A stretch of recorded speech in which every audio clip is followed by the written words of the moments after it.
Ayaw mong ma-impound yung motor mo?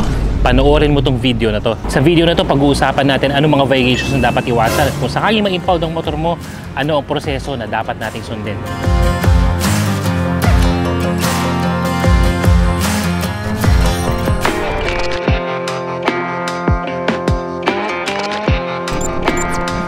Bago natin pag-usapan ng topic na yan, napansin namin na karamihan sa inyo hindi pa naka-follow at naka-subscribe sa ating mga channels. Malaking bagay po yan sa amin at syempre ginaganahan kami pag nakikita namin na kayo ay nagpo-follow sa aming mga pages and channels. Para hindi magpawag sa mga update, click subscribe, hit the notification bell, okay naman sa Facebook natin. Follow nyo lang po yung mga pages natin. Impound. Ito yung salitang pilit na iniiwasan natin at kinakatakutan natin bilang motorista.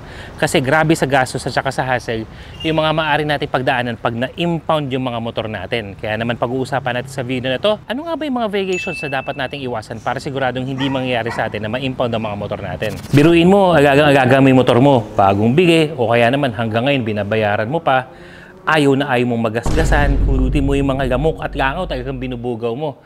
Tapos syempre, isa sa mga risk kapag yan ay na-impound, baka ma-damage, baka kung anong gasgas ang mangyari, sayang naman. Kaya ngayon, pag-usapan natin, paano nga ba natin may iwasan yan? Ang pag-uusapan natin ngayon ay base sa LTO Memorandum Circular 89105 mga brother kung saan ito yung mga most common violations o mga apprehensions na maaring mag-cause na yung sasakyan mo, mapamotor yan, mapakotse, ay ma-impound. Hindi na natin pag-uusapan yung mga case-to-case basis when it comes to different city ordinance o kaya naman yung mga requirement ng mga police, lalo na halimbawa kung ang sasakyan ay involved in a crime na kailangan ma-impound. Kumbaga, labas yun sa topic na pag-uusapan natin ngayon. Again, what we will be basing this from is the actual memorandum from LTO.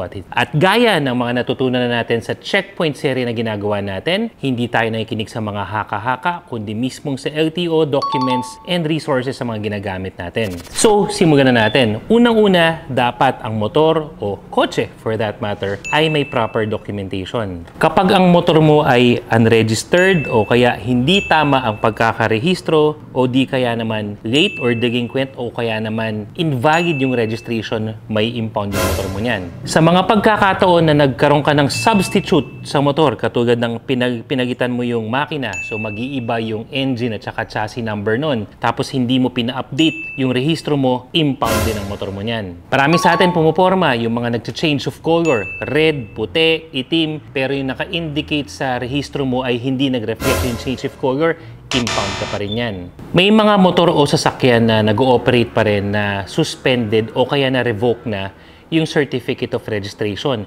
Yung CR mismo mga brother hindi pa natin pinag-uusapan yung driver's license na revoke. Yung CR mismo, for whatever reason, for whatever legal reason ay na-revoke, tapos ginagamit mo pa yung motor na yan may impound din yung sasakyan mo yan. Kaya paalala, for that matter, bago ka bumili ng mga segunda manong motor, be sure na legit yung mga papel na hawak mo at saka walang kaso sa LTO. Ang iba pa ay paggamit ng mga plaka or yung mga license plates na iba dun sa body number mo o kaya naman nagtatransfer ng mga plates and stickers, bawal din yun. Kapag ikaw ay nahuli, impound pa rin ang sasakyan mo niyan. Yung mga violations na nag-i-involve ng, kumbaga, hindi kumpleto yung mga parts at accessories ng sasakyan mo, halimbawa, nagmamaneho ka ng walang headlight, dahil yan ay maaaring maging hazard sa iba, maaari ding ma-impound yung sasakyan mo niyan. Bukod sa paggamit ng mga peking plaka or unauthorized na paglipat-lipat ng plaka, kapag yung mismong motor mo or sasakyan mo ay walang plaka na ginagamit, maaari ding ma-impound yung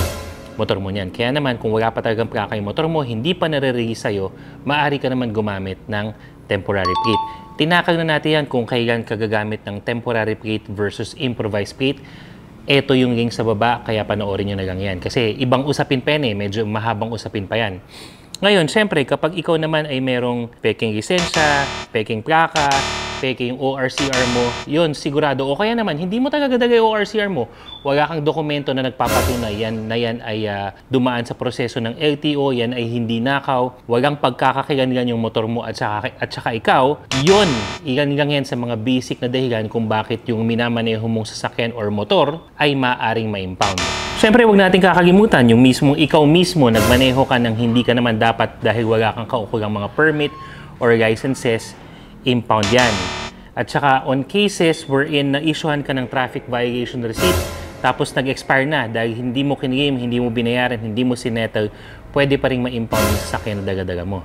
Marami pang ibang mga dahilan or violations kung saan pwedeng ma-impound yung motor o kaya yung sasakyan na gamit mo. Yung mga dinidiscuss at sinasabi natin ngayon ay ilan lang sa mga most common na nagiging dahilan kung bakit nai-impound ang sasakyan. Kumbaga, ngayon, alam na natin yan, dapat iwasan. Kung ako lang naman, kung isa-summarize natin yan, dapat yung sasakyan na dala mo, proper lahat ng documentation, walang peke, genuine lahat ng mga papel na nandyan. The same thing when it comes to the driver. Ikaw na nagmamaneho ng sasakyan ay dapat may kaukulang permit, may it be student permit, driver's license, pro, non-pro, and tama ang pagkakailangan mo. Because anything other than that, then you are really at risk of having your vehicle or motorcycle impounded. Ngayon pag-usapan natin ano mangyayari sakaling ma-impound na yung motor mo. Meron niyang kaukulang fines and penalties. Bukod sa hassle na kailangan mong pagdaanan sa pag-produce ng mga dokumento na kailangan mo para maklaim yung sasakyan mo, meron din niyang mga babayaran. Ngayon, hindi na natin iisa-isahin sa video na to kung magkano nga ba ang babayaran sa bawat offense. If gusto niyo makita kung magkano ang mga offenses, ang mga traffic violations, ang mga penalties at fees para dyan, i-comment mo LTO fee para i-feature natin yan sa mga susunod na videos natin.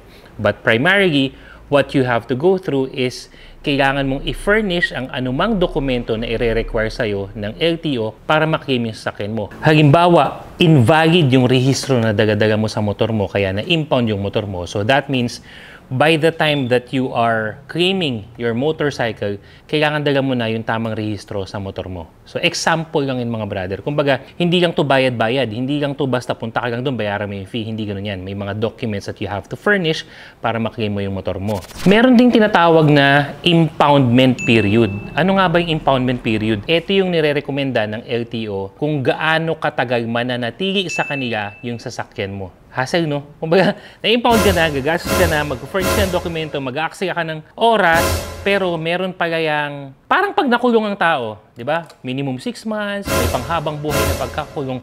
Ganun din yan. Depende na lang yan sa violation na commit mo. It can be days, or even weeks. Depende sa gravity ng violation mo. Hindi na natin iisa-isahin lahat na yung violations at gaano katagal ang impoundment period yan because at the end of the day, meron din namang case-to-case basis wherein you can request leniency sa LTO. Depende sa approval dun, syempre dun sa mga opisina nila kung saan pwede mo na maklaim ka agad kahit na mas maaga mo tinatry i-claim yung motor mo kahit hindi pa tapos yung impoundment period. Pero huwag ka nang magtataka kapag sinabihan ka ng mga LTO and other authorities na hindi mo pa pwede i-claim itong sasakyan na to, kailangan ng 2 araw pa, 3 araw pa, etc. etc. Parte po yun ng proseso. Halimbawa ako, karoon ako ng violation dati, somewhere sa Pasig nung ako ay nagtatrabaho pa sa Ortigas. Nahatak yung sasakyan ko, na-impound ako, pero dahil hindi naman ganun kagrabe yung kaso ko, mamaya-maya din lang pwede ko nang i-claim yung sasakyan ko by furnishing the documents and then paying the assigned fee sa violation na na-commit ko, which is illegal parking ako ng panahon yun kasi panggabi ako, binagandra ko lang sa kalsada. Example lang yun mga brother. So it can be as quick as that na pagka-impound, puntahan mo na kaagad, bayaran mo, i-claim mo, or it can be na maghihintay ka ng ilang araw, maaring ilang linggo bago mo maklaim yung sasakyan mo. Maaring itanong nyo, brother, na-impound yung motor ko nang hindi naman dapat. Pwede ko bang i-contest yun? Pwede ba akong makipagtalo doon? Dalawang sagot ko dyan. Oo at saka hindi.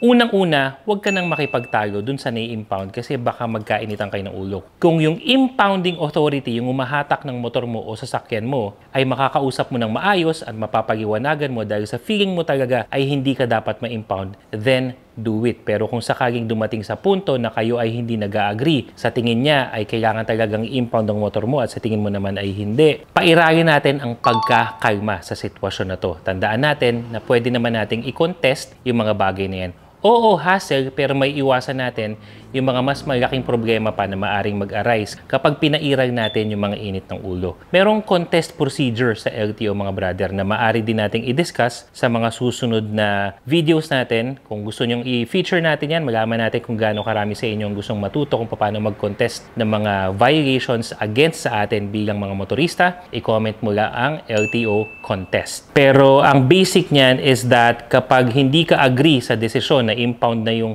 sasakyan mo, you just have to go through an appeal process ng LTO. So sa appeal process ng LTO, para i-contest yung pagkaka-impound sa'yo, kailangan mo lang naman mag-gather ng mga documentations na mali yung pagkaka-impound sa'yo. Halimbawa, sinabihan kang illegally park ka, picturean mo yung lugar kung talagang parking space ba yun talaga or meron bang nakalagay dyan na parking sign or no parking sign for that matter. Yung mga ganong bagay. Tapos, dyan sa appeal process na yan, magbibigay ka lang naman ng malinaw na explanation as to why your vehicle was impounded correctly. Oo, hassle, pero kapag naman ikaw ay nanalo dyan sa kaso mo, ibig sabihin, napatunayan mo na mali ang pagkaka-impound sa'yo, then you will avoid paying the fee ng mga violation, syempre, tsaka yung mga impound fee kasi nga mali yung pagkaka-impound sa'yo to begin with. Again, sa mas kumpletong proseso kung paano mag-appeal or mag-contest sa mga violations yan sa LTO, abangan yan sa mga feature videos natin. Tingnan ko na rin kung ilan yung magko-comment sa inyo para mas makita natin kung aling mga videos yung uunahin natin na i-present sa inyo. Isa pang tanong, brother, na-impound na ako, wala akong pera. Paano kung ayoko na lang bayaran yung impound fee ko o yung mga violations ko? Pwede naman yun, pero hindi mo makukuha yung sasakyan mo. Sayang naman. Kapag hindi mo binayaran yung mga fees and penalties na associated sa pagkaka-impound ng sasakyan mo, is magkakaroon pa yan ng longer impoundment period na i-hold pa yan ng mas matagal sa'yo dahil ayaw mong bayaran ayaw mong i-claim yung sasakyan mo, and maaari ding magkaroon ng more additional legal actions against sa'yo. So, hindi porke hinayaan mo na okay na yun. Maari kang, depende sa severity, depende kung gaano kagrabe yung kaso, maari ka pang bigyan or patawan ng iba pang kaso laban sa'yo, mas hassle pa. So kung kaya mo naman ng asikasuhin, bayaran, paglaanan ng oras, gawin mo na kagad para hindi na lumaki pa yung problema mo dahil lang na-impound yung motor mo. Yan mga brother, ang mga basics na kailangan nating malaman patungkol sa pagkaka-impound ng ating mga sasakyan or in our case, ng ating mga motor.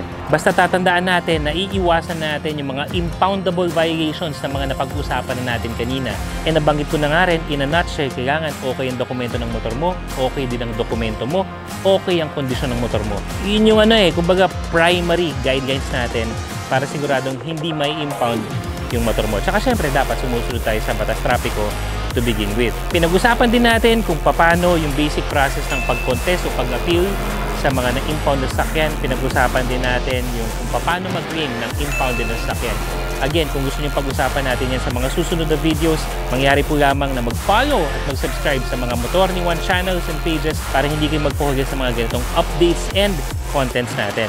Follow lang kayo sa TikTok, Facebook, YouTube, and Instagram. Hanggang dito na muna yung video natin mga brother. Again, kung may natutunan kayo, malaking bagay sa amin na mag-like, subscribe, and then comment. Pag-usapan natin kung may tanong, try natin sagutin sa comment section. In the meantime, hanggang dito na muna at kita-kits po tayo sa susunod na video. Salut!